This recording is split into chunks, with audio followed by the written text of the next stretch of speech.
نشناسد گوید که برقصید که نوروز رسیده آمد زرم آن خوش خبر فصل بهاران میخواند از شوق غزل بانگ هزاران آخر شده فصل زمستان و تبایی باید پرست از سفر شاه خرامان باید پرست از سفر شاه خرامان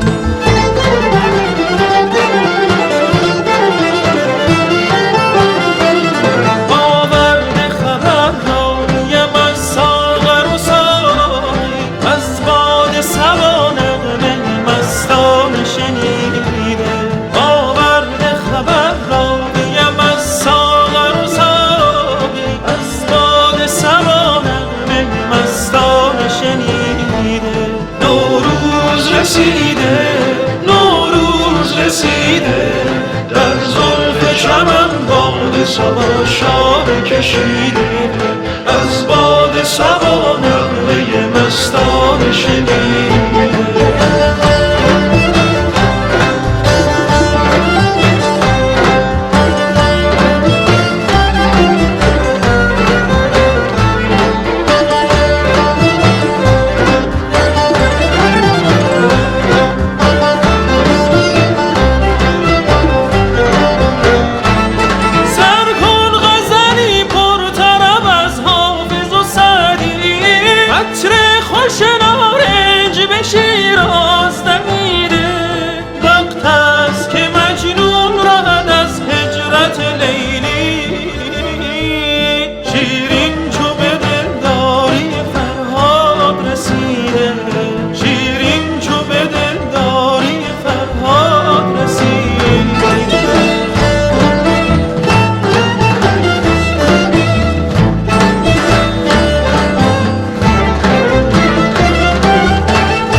نوروز رسیده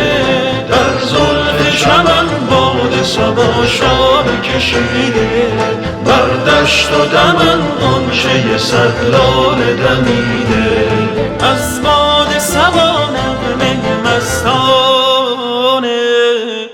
شنیده